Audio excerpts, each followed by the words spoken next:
quoi ça sert l'Église ? Une émission présentée par Sylvain Sismondi. Bonjour.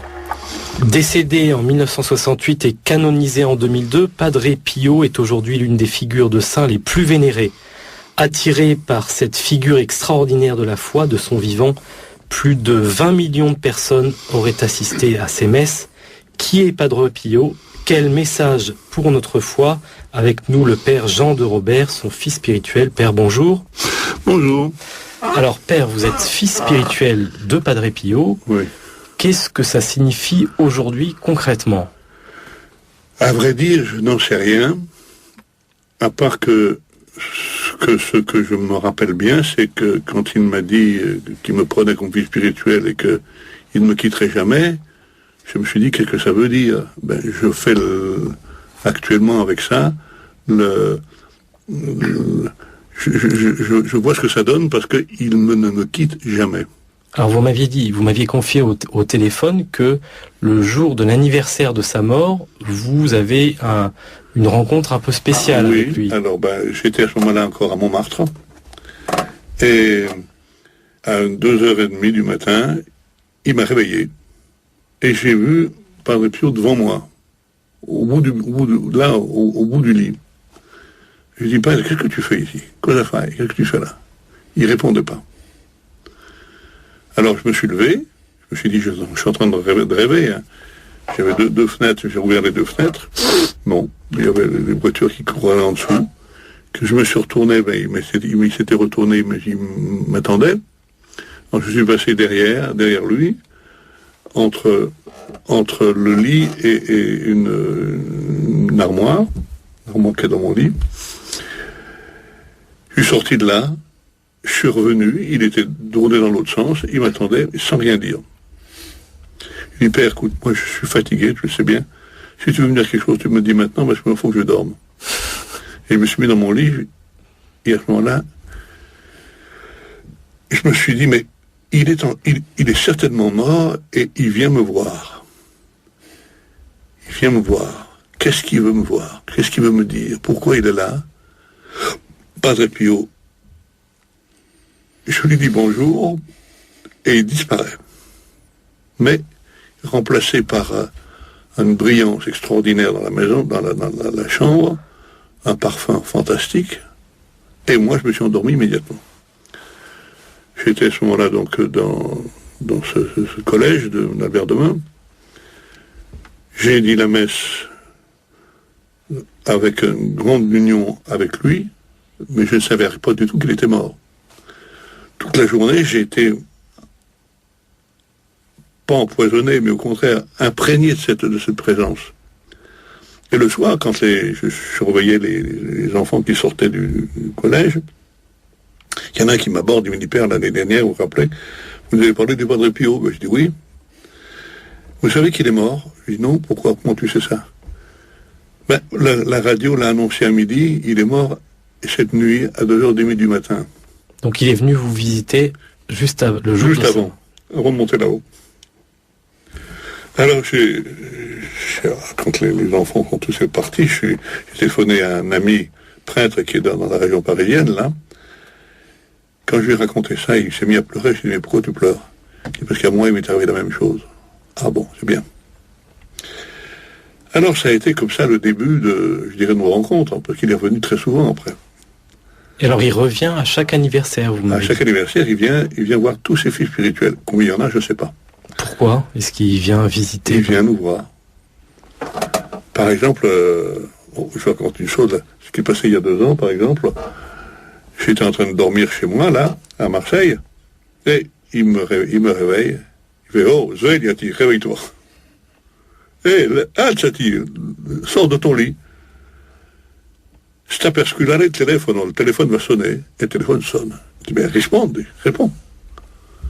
C'était une dame, une personne qui travaillait à côté de moi, il y avait un grand hôpital. La personne qui était là faisait la garde le soir, mais elle cherchait quelqu'un. Les gens avaient demandé à un prêtre, une dame qui allait mourir. Mais la dame en question, il y avait plus personne parce que il y avait le curé qui était pas là, un autre qui n'était pas là non plus. Il m'a dit, sur la liste, il y a vous. Et Padre Pio me fait,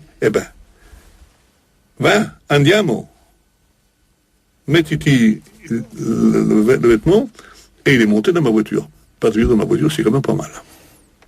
C'est pas courant. Et alors, on est parti là. Et voilà qu'on arrive donc à l'hôpital. Une dame descend. Elle me parle comme ça, puis ensuite je me suis dit, mais où est-ce qu'elle va passer, cette femme-là? Padre Pio était à côté de moi, mais puis personne ne le voyait. Et elle devait normalement passer par là.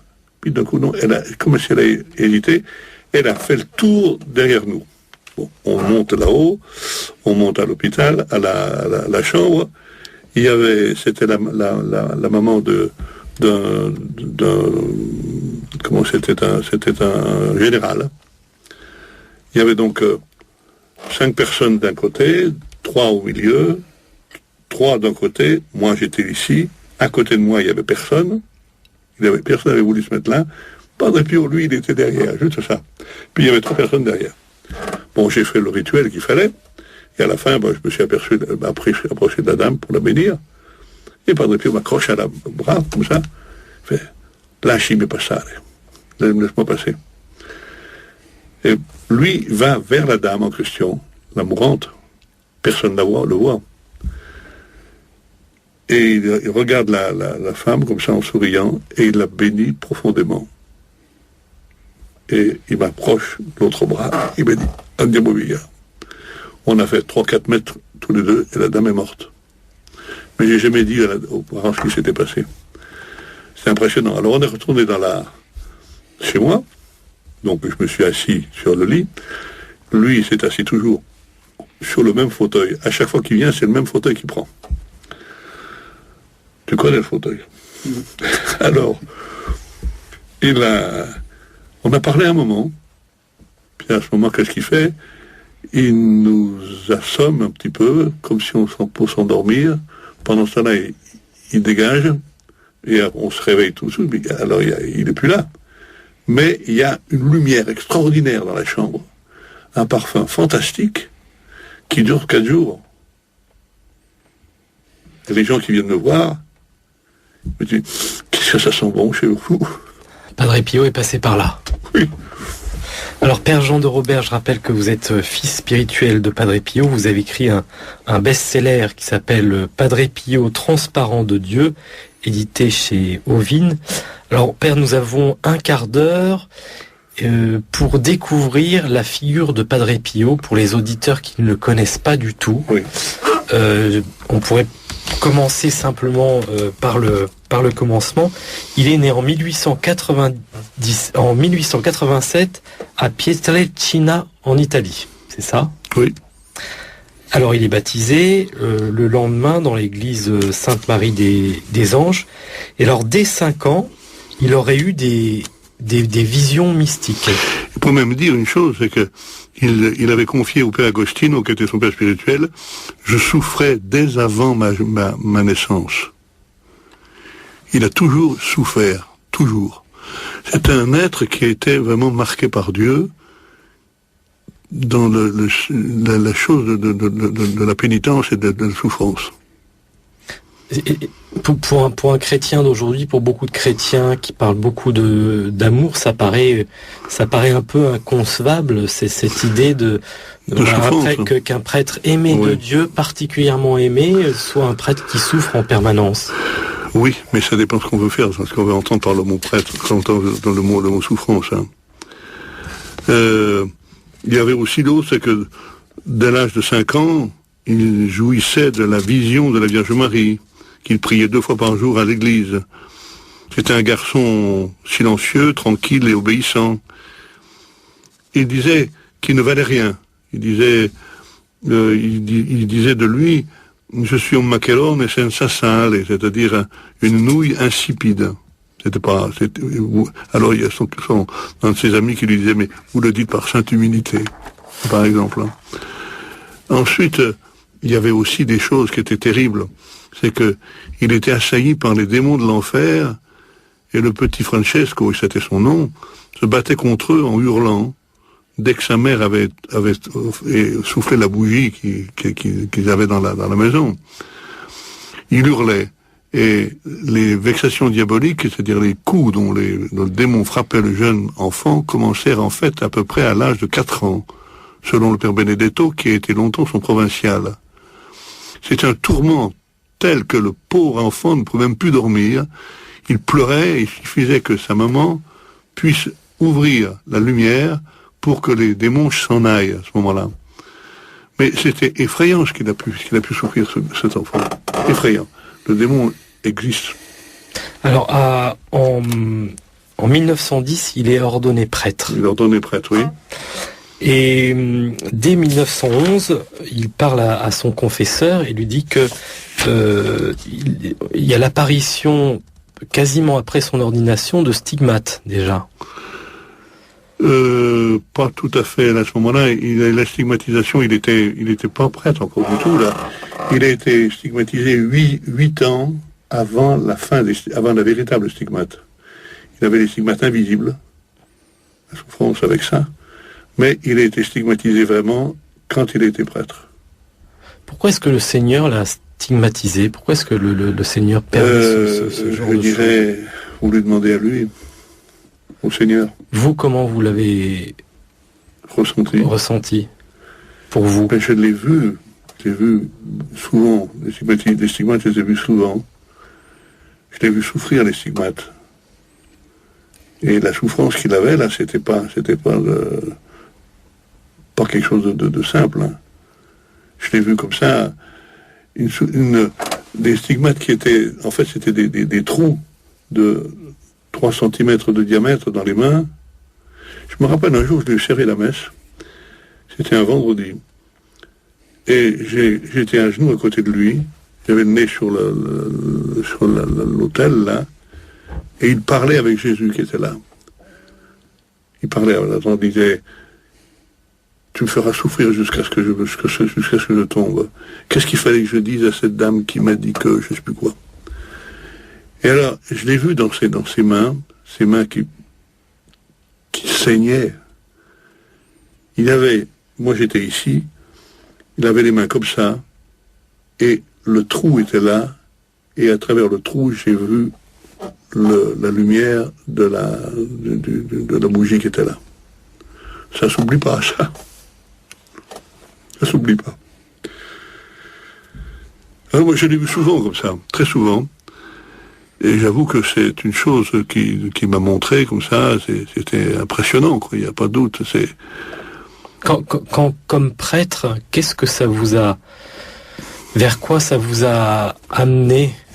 Qu'est-ce que ça vous a enseigné, le fait d'être auprès d'un saint qui a une vie aussi, je pense que, aussi donnée? Voilà, je pense qu'une chose, c'est que j'écrivais ici, il faut savoir vu à l'autel ses mains sanglantes. J'ai eu la grâce de lui servir la messe. Il fallait voir le sang qui coulait de ses mains blessées. Un sang parfumé mystérieusement. Il fallait l'entendre prononcer à mi-voix des paroles à l'adresse de celui qui était là sur l'autel, continuant en son prêtre à offrir au Père le sacrifice rédempteur. Vraiment là, on comprenait que le prêtre à l'autel ne pouvait qu'être identifié au Christ souffrant. Il doit lui-même offrir tout son être à Jésus comme une humanité de surcroît. La grâce de Padre Pio, c'était pour les prêtres la prise de conscience de cette identification au crucifié du Golgotha.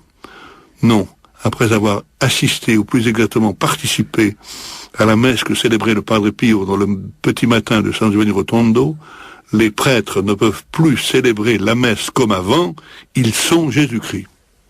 Vous, ça vous a transformé, le fait de... Complètement. Alors je peux vous dire une chose, c'est que... Qu'est-ce qui a changé après ces premières rencontres avec Padre? Tout. Donnez-moi un exemple. Mais par exemple, je sais que la dernière fois que je l'ai vu, c'était peut-être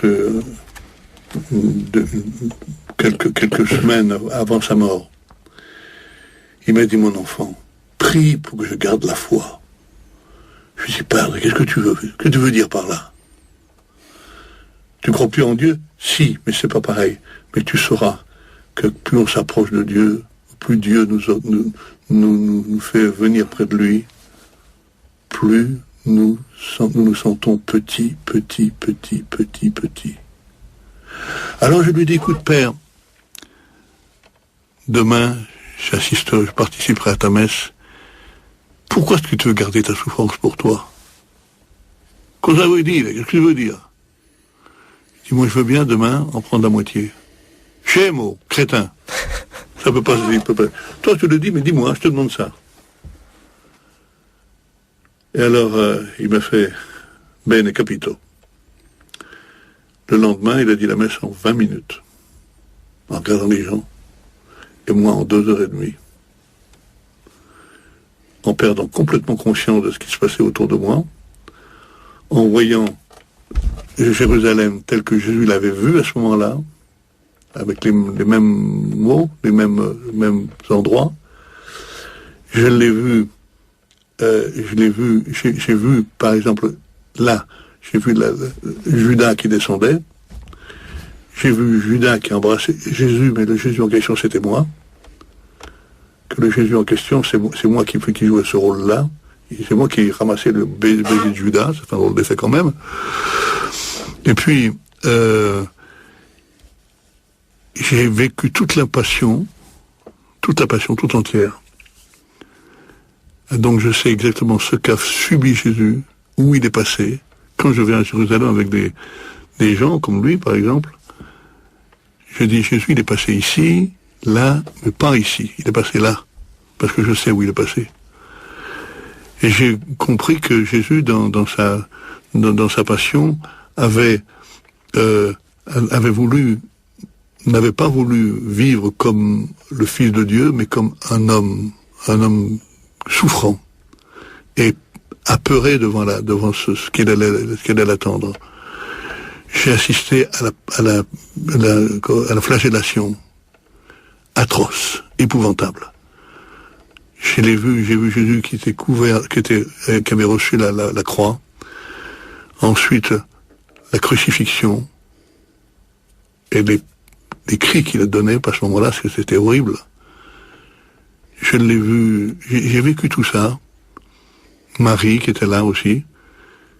Et j'ai entendu Jean qui disait à Marie, maman, il ne souffre plus.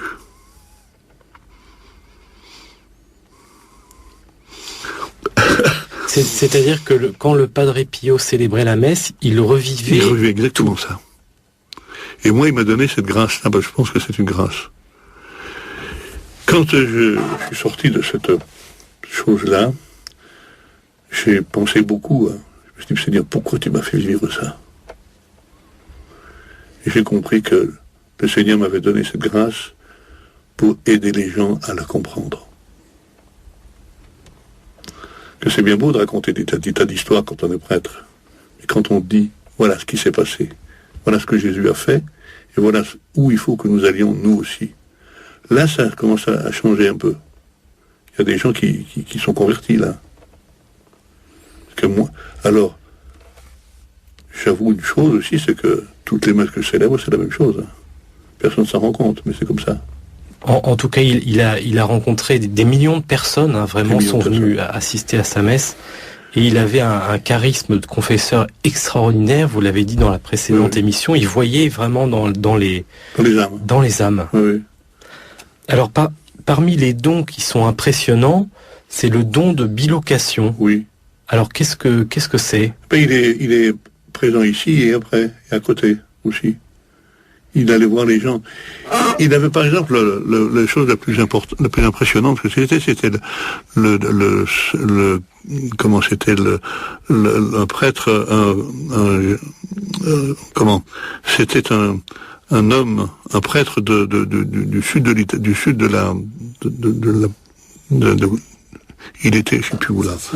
Enfin bref. Il était là et il a dit, Padre, je voudrais que vous veniez à côté de moi quand je vais mourir. Et il a dit, je serai près de toi. Et il est allé le voir quand il est mort.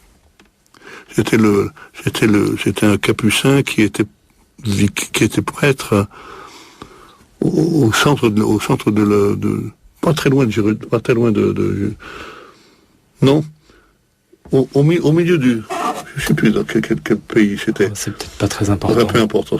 Alors, quand on l'a réveillé, ce prêtre-là, le matin, il était mort. Il avait écrit « Padre Pio est venu ». Et alors on a demandé à Padre Pio, mais est-ce que c'est vrai que vous avez été voir ce père? Et oui, je lui ai demandé, j'ai été le voir. Bien. Mais combien de fois j'ai parlé avec lui, et d'un coup il me dit « Sta zitto, reste tranquille ». Il avait un appel à où, je sais pas où, mais il blêmissait totalement. Il était blanc, il ne bougeait plus, comme s'il était mort. Puis au bout de quelques instants, il souffrait, il rentrait de nouveau en lui, et il disait, dove andiamo? Où est-ce qu'on était avant?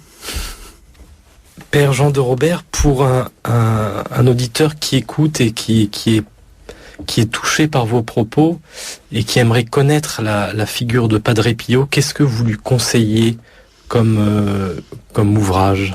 Le Transparent de Dieu. Le Transparent de Dieu, donc aux éditions Ovine, que vous avez écrit. Oui, il a 800 pages, mais il ne faut pas le lire faut lire lentement. Et si on peut, il faut demander là-haut qui nous aide. Parce qu'il parle à travers ce truc-là. C'est un livre qui vous a été demandé par Padre Pio, sans doute lui-même. C'est heureusement qu'il était là pour le faire avec moi. C'était quand même impressionnant. Je sais que je l'ai offert à Jean-Paul II. Il m'a dit, tu as fait un travail colossal, j'ai lu ce livre de la plume à la main, et je le garde sur mon bureau. Et j'ai vu son bureau, son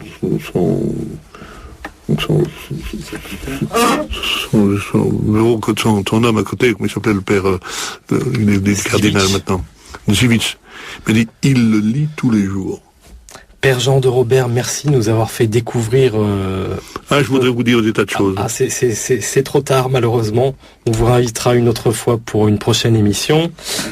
Merci de nous avoir accompagnés. Pour écouter cette émission, rendez-vous sur www.aquasasertleglise.com. À la semaine prochaine. Merci.